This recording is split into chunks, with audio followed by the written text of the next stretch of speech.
YouTube channel Khimji કાચરિયાના માધ્યમ દ્વારા સત્સંગ સાંભળનારા સર્વ ભાવિક ભક્તજનોના હૃદયમાં બિરાજમાન પરમાત્માને મારા પ્રણામ। આજના વિડીયોમાં આપણે સાંભળીશું શ્રીમદ દેવી ભાગવત। અત્યાર સુધી આપણે શ્રીમદ દેવી ભાગવતના 10 ભાગ સાંભળ્યા। આજે આપણે 11મો ભાગ સાંભળીશું।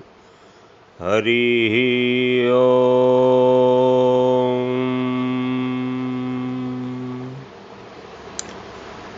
રાજા જન્મેજય વ્યાસજીને પૂછે છે, પ્રભુ આપ ભગવતી યોગેશ્વરીના ચરિત્રની કથા કહેવાની કૃપા કરો। તો વ્યાસજી કહે છે, રાજન પૂર્વકાળની વાત છે। પૃથ્વી પર મહિષાસુર નામનો એક રાજા હતો। મહિષાસુરે અત્યંત કઠોર તપ કર્યું અને બ્રહ્માજી પાસેથી કોઈના પણ હાથે તેનું મૃત્યુ ન થાય તેવું વરદાન માંગ્યું। બ્રહ્માજીએ તેને વરદાન આપ્યું કે તારું મૃત્યુ ગમે ત્યારે પણ સ્ત્રીના હાથે થશે, તું કોઈ પુરુષના હાથે મરાઈશ નહીં। રાજા જન્મેજય પૂછે છે કે મહિષાસુર કોનો પુત્ર હતો? તે મહાબળી દૈત્યની ઉત્પત્તિ કઈ રીતે થઈ હતી? તેને મહર્ષિ પાડાનું રૂપ કઈ રીતે મળ્યું? તો વ્યાસજી કહે છે, મહારાજ દનુના જગત પ્રસિદ્ધ 2 પુત્રો હતા। તેમનું નામ હતું રંભ અને કરંભ। તે બંને દાનવોમાં શ્રેષ્ઠ ગણાતા હતા। તે બંનેને સંતાન નહોતું, તેથી પુત્ર કામનાથી બંને તપ કરવા લાગ્યા।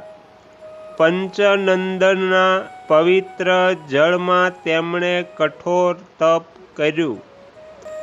કરંભ જળમાં ડૂબીને કઠણ તપ કરવા લાગ્યો। રંભ ઉત્તમ દૂધવાળા વડના વૃક્ષ નીચે પંચાગ્નિની સાધનામાં લીન હતો। બંને દૈત્યોની તપસ્યાની જાણકારી મેળવવા શશીપતિ ઇન્દ્ર પોતે પંચનંદ આવ્યા। તેમણે ભૂંડનું રૂપ લઈને જળમાં પ્રવેશ કર્યો અને તપસ્યા કરી રહેલા કરંભના પગ પકડી લીધા।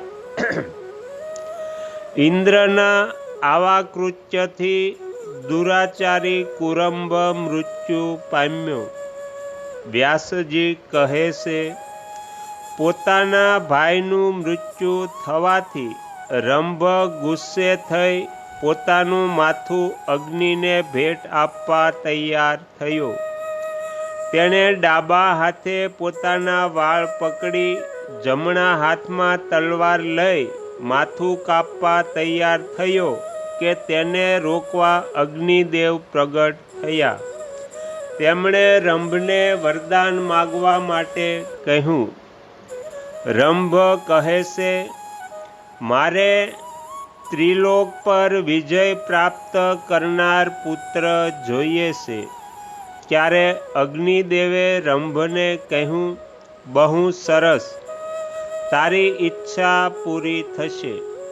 રંભ, જે સુંદર સ્ત્રી પર તારું મન આસક્ત થશે તેના ગર્ભથી આવો મહાન પરાક્રમી પુત્ર ઉત્પન્ન થશે। વ્યાસજી કહે છે, અગ્નિદેવની વાત સાંભળી તે દૈત્યવર રંભે તેમના ચરણોમાં વંદન કર્યા અને પોતાના ઘેર જવા નીકળી ગયો। આ રાક્ષસ પશુ વૃત્તિનો તો હતો જ, તેથી કામભાવથી એક ભેંસ પર તેની દૃષ્ટિ પડી. તે સમયે તે ભેંસ માટે પણ ગર્ભધારણનો અનુકૂળ સમય હતો અને રંભ તેના પર આસક્ત થયો.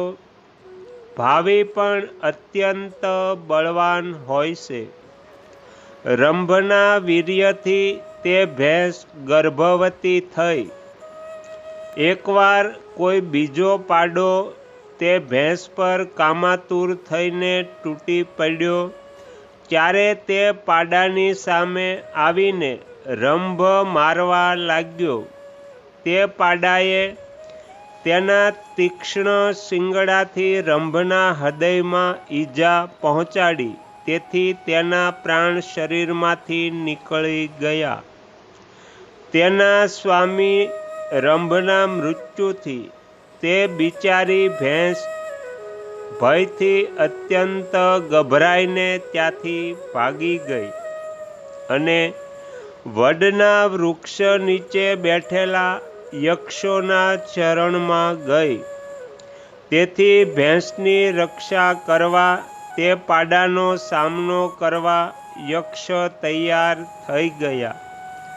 યક્ષો બાણોની વૃષ્ટિ કરવા લાગ્યા અને એક તીક્ષ્ણ બાણ વાગવાથી તે પાડો પ્રાણહીન થઈ જમીન પર પડી ગયો.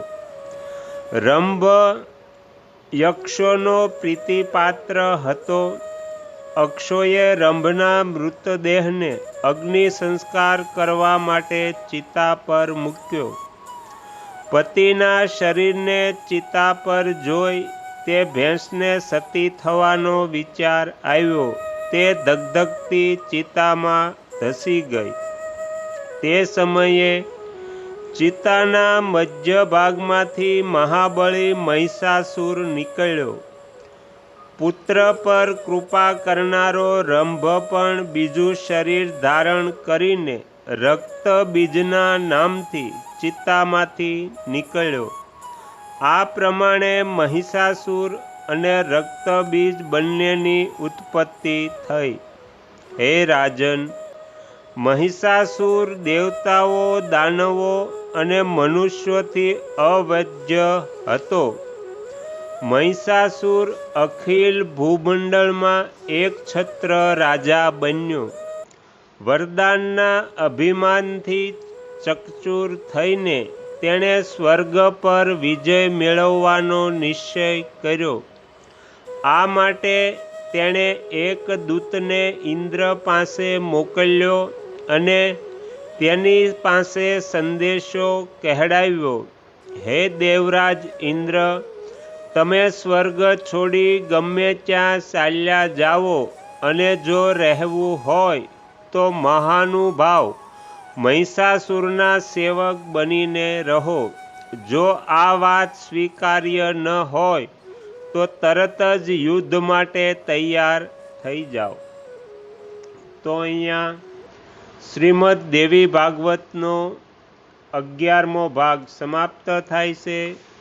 હવે પછીના વિડીયોમાં આપણે 12મો ભાગ સાંભળીશું. તમે તમારો કિંમતી સમય આપી એકાગ્ર ચિત્તે પ્રસન્નતાપૂર્વક આ શ્રીમદ દેવી ભાગવત સાંભળ્યું એ બદલ હું આપ સૌનો ખૂબ ખૂબ આભાર વ્યક્ત કરું છું અને આશા પણ રાખું છું કે તમને આ શ્રીમદ દેવી ભાગવત સાંભળવું ગમ્યું હશે. જો ગમ્યું હોય તો બીજા 5 લોકોને પણ સંભળાવજો. શ્રી નવદુર્ગા માતની જય. આગળના વિડીયો જોવા માટે આ ચેનલને સબસ્ક્રાઈબ કરો અને જો આ વિડીયો પસંદ આવ્યો હોય તો લાઈક કરો.